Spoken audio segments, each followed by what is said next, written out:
고린도전서 16장.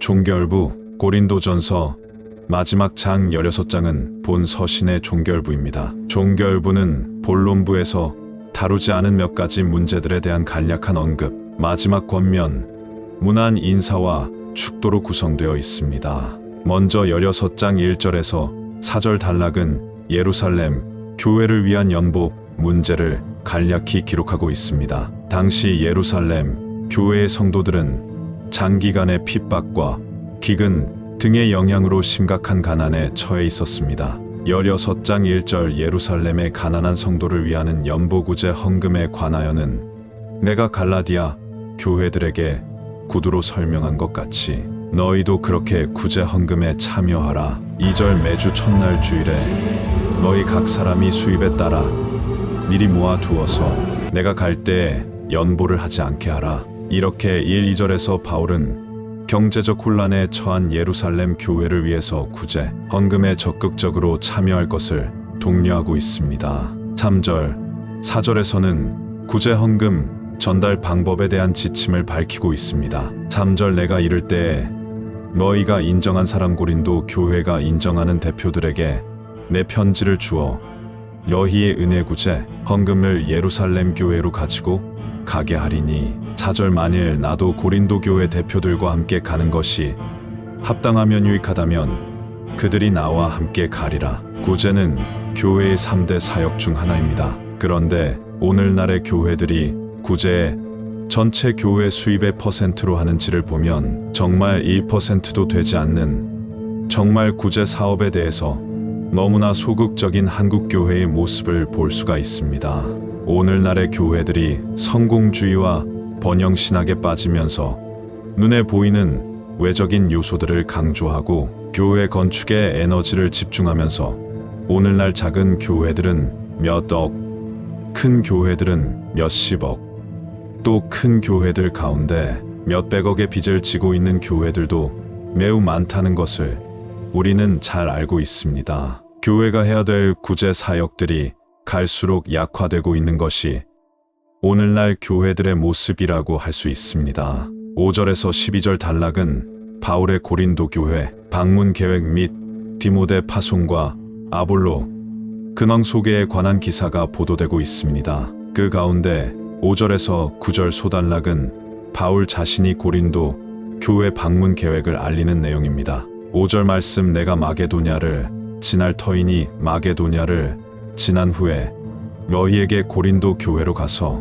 6절 너희와 함께 머물며 겨울을 지낼 듯도 하니 한글 성경의 번역으로는 고린도 교회 성도들과 함께 겨울을 지낼 수도 있고 그렇지 않을 수도 있다는 뉘앙스가 느껴집니다. 하지만 원문을 보면 고린도 교회 성도들과 함께 겨울을 지내려는 바울의 의지가 확고하고 강했다는 것을 알 수 있습니다. 6절 중반절 이는 너희가 나를 내가 갈 곳 예루살렘으로 보내어 주게 하려 함이라. 이러한 부분도 우리가 생각을 해야 합니다. 바울이 고린도 교회를 방문하고자 했던 목적, 이유는 우리가 앞에서 살펴보았던 고린도 교회가 당면한 주요 문제들을 해결하기 위해서였을 것이고 에베소에서 3년간 사역하면서 바울의 신학이 더욱 정립되었기 때문에 특별히 두란노 서원의 사역을 통하여 바울의 진리에 대한 이해가 더욱 더 명확해지고 분명해졌기 때문에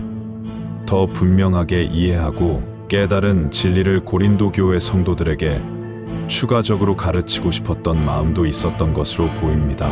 또한 6절 중반절의 말씀처럼 고린도 교회의 경제적 지원을 받아서 예루살렘 교회로 가고자 하는 목적도 있었던 것입니다. 7절 이제는 지나는 길에 너희 보기를 원하지 아니하노니 이는 만일 주님께서 허락하시면 얼마 동안 너희와 함께 머물기를 바람이라. 바울은 7절을 통해 6절 상반절에서 언급한 자신의 계획이 어떤 의미인지를 설명합니다. 바울은 고린도 교회에 한동안 체류하기를 원하고 있었던 것입니다. 그러나 바울에게 있어 고린도 교회를 다시 방문하는 일이나 거기서 한동안 머물고자 하는 일에 전제 조건이 붙는데 그것은 바로 하나님께서 허락하시면 이라는 단서입니다. 바울은 자신이 아무리 선한 계획을 세웠을지라도 그것을 하나님의 섭리와 계획 아래에 두고 하나님께서 허락하시는 대로만 따랐던 것입니다.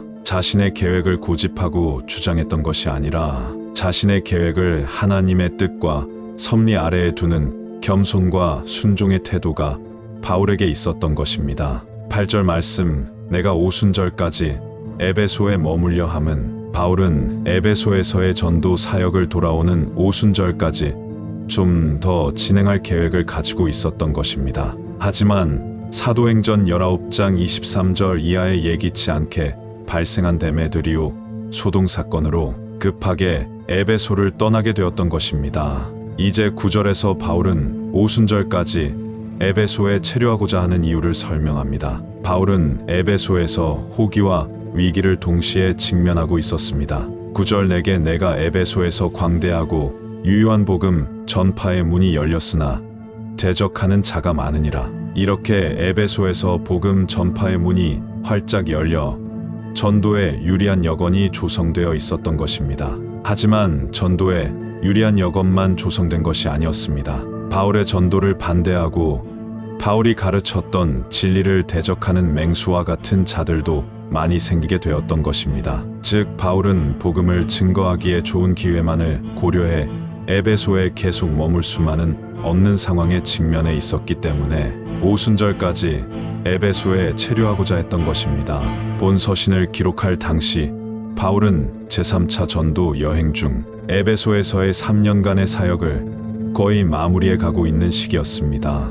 이렇게 바울은 에베소 사역 이후에 마케도니아를 거쳐 고린도를 방문하여 고린도에서 고린도 교회 성도들과 겨울을 지낼 계획을 통보하고 있으며 현재로서는 에베소에서 오순절까지 좀 더 머물려고 하는 이유는 대적자들이 많기는 하지만 진리를 가르칠 수 있는 기회가 여전히 에베소에 활짝 열려 있었기 때문임을 밝히고 있습니다. 10절과 11절 소단락은 디모데의 파송 사실을 밝히는 내용입니다. 잘 아시는 것처럼 디모데는 바울을 따랐던 그리스도인들 중에 바울이 가장 신뢰하는 충성되고 신실하며 또 주변 믿음의 사람들로부터 인정받고 사랑받는 인물이었습니다. 4장 17절에서 이미 밝혔던 것처럼 16장 10절 상반절에서도 이 고린도전서 편지를 바로 디모데가 고린도 교회에 전달했음을 밝히고 있습니다. 10절 말씀 디모데가 고린도 교회에 이르거든 너희는 조심하여 그로 두려움이 없이 너희 가운데 있게 하라. 이러한 표현은 고린도 교회 성도들의 특성을 고려한 바울의 권면입니다. 고린도 교회 성도들에게 우리가 앞에서 여러 차례 살펴보았던 것처럼 매우 부정적인 특성이 있었던 것입니다. 디모데는 목회의 경험이 적은 젊은 목회자였습니다. 따라서 헬라 철학의 영향을 받아 교만했던 성도들이 연소한 디모데를 업신여기며 디모데의 말을 듣지 않을 가능성이 충분히 있었던 것입니다. 바울은 그것을 고려하여 디모데가 도착하거든 그를 업신여기지 말고 그를 잘 대접하라고 일러두고 있는 것입니다. 10절 하반절 이는 그도 나 바울과 같이 주님의 일을 힘쓰는 자이니라. 주님의 일에 힘쓰는 하나님의 종이니라. 11절 그러므로 누구든지 그를 멸시하지 업신여기지 말고 평안히 보내어 내게로 다시 돌아오게 하라. 나는 그가 형제들과 함께 오기를 기다리노라 라고 당부하고 있습니다. 12절 소단락은 아볼로의 근황에 대해 언급하는 내용입니다. 12절 형제 아볼로에 대하여는 그에게 형제들과 함께 너희에게 가라고 내가 많이 권하였으되 지금은 갈 뜻이 전혀 없으나 기회가 있으면 가리라. 너희에게 고린도 교회로 가라고 내가 많이 권하였으되 지금은 아볼로가 고린도 교회로 갈 듯이 전혀 없음을 밝히고 있습니다. 사도행전 18장 24절에서 19장 1절을 참고하면 아볼로는 알렉산드리아 출신이며 구약 성경에 능통했던 교육자였는데 설립자 바울 이후에 고린도 교회에서 사역했던 인물이었습니다. 그런데 고린도 교회에 의해 다투고 교만한 행실을 가진 성도들을 대상으로 목회하면서 너무 고생을 해서 현재는 그러한 고린도 교회를 사임하고 에베소에 있는 바울에게 피신해 와 있는 상태였던 것입니다. 바울이 그러한 아볼로에게 수차례 고린도 교회로 복귀하기를 권유했지만 아볼로가 돌아갈 뜻이 전혀 없다는 것은 아볼로가 고린도 교회 성도들로부터 마음에 큰 상처를 입었음을 추정케 합니다. 이러한 내용은 앞에서 몇 차례 언급한 적이 있습니다. 13절에서 18절 단락은 바울의 마지막 권면입니다. 그동안 다룬 고린도 교회의 여러 가지 문제에 대한 바울의 결론적 고면이라고 할 수 있습니다. 13절 깨어 믿음에 굳게 서서 남자답게 강건하라. 우리도 가슴에 새겨야 합니다. 깨어 있어야 합니다. 무엇으로 깨어 있어야 합니까?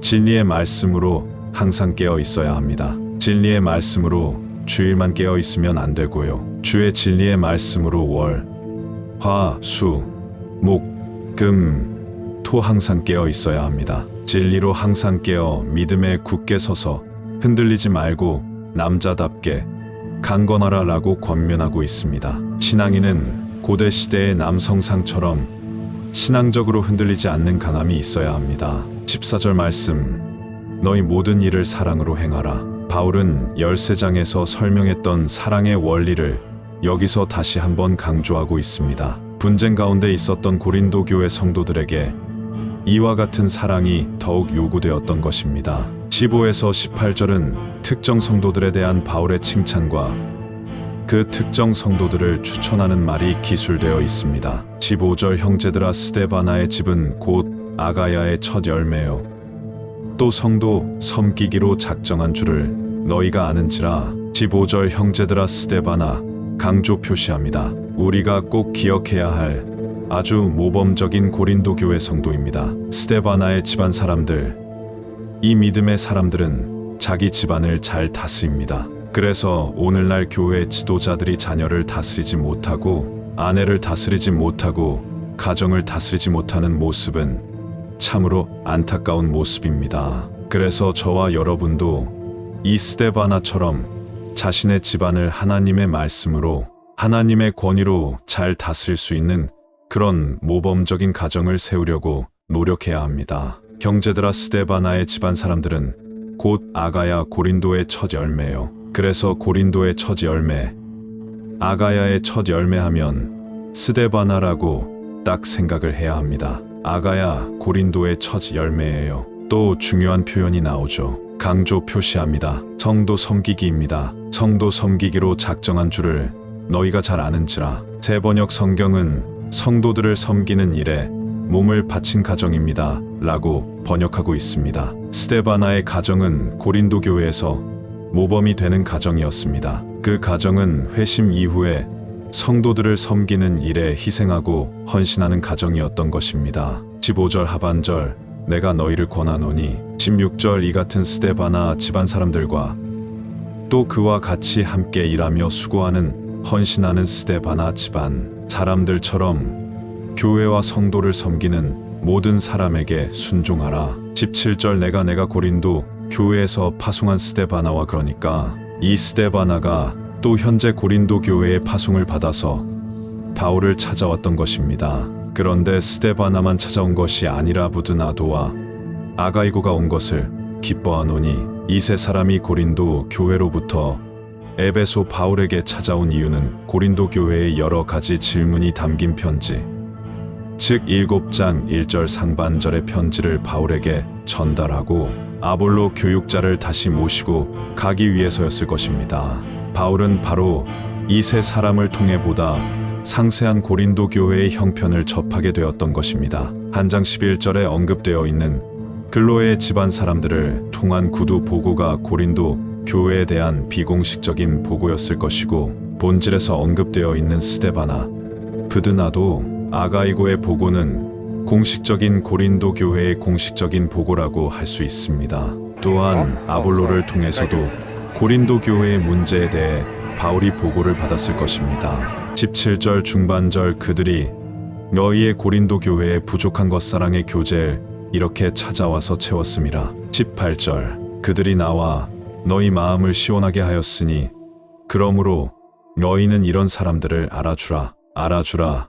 충성스러운 사람, 교회와 성도들을 위해서 희생하고 헌신하는 이러한 사람들을 인정하고 따르는 그런 교회의 전통이 있어야 함을 바울은 권면하고 있습니다. 19절에서 24절 단락은 문안 인사와 축도입니다. 19절 두라노 서원을 통해 세워진 소아시아 지역의 2년간 밤낮으로 가르쳤던 그 전도 사역은 정말 오늘날 모든 교회가 지향해야 할 그런 선교, 사역의 모습이라고 할 수 있습니다. 우리 포항 주사랑교회도 언젠가는 성경 교사를 1년씩, 2년씩 장기간 선교지에 파송할 수 있는 교회가 되어야 합니다. 19절 말씀, 두라노, 서원을 통해 세워진 소아시아 지역의 교회들이 너희 고린도 교회에게 문안하고 아굴라와 브리스가와 그 부부 집에 있는 가정 교회가 주 안에서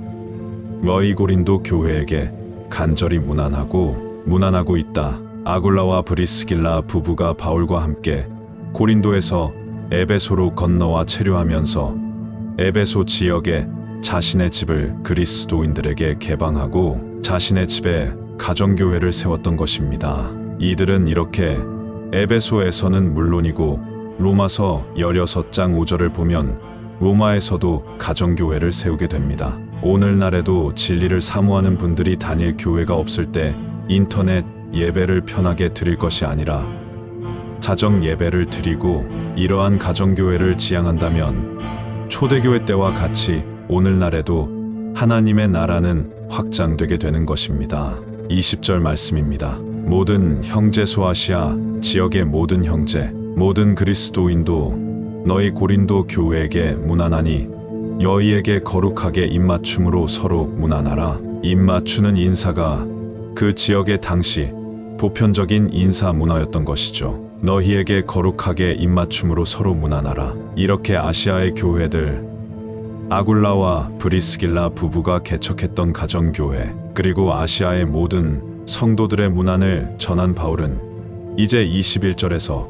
자신의 문안을 전하고 있습니다. 21절 나 바울은 친필로 너희에게 문안하노니 바울은 일반적으로 편지를 대필시킨 다음 편지의 마지막에는 이렇게 친필로 마무리했는데 이는 그 편지가 자신의 것임을 보증하기 위함이었습니다. 22절 만일 누구든지 주님을 사랑하지 아니하면 저주를 받을지어다. 이렇게 바울은 고린도 교회를 향한 문안을 마치고 나서 저주의 문구를 마지막에 삽입하고 있습니다. 인생이란 결국 예수님을 사랑하여 하나님의 복을 받든가 아니면 예수님을 사랑하지 아니하여 하나님의 저주를 받든가 둘 중에 하나를 선택하는 것입니다. 만일 누구든지 주님을 사랑하지 아니하면 저주를 받을지어다. 22절 하반절 우리 주여 주님 속히 오시옵소서. 22절 하반절을 원문으로 보면 아람어 마라나타입니다.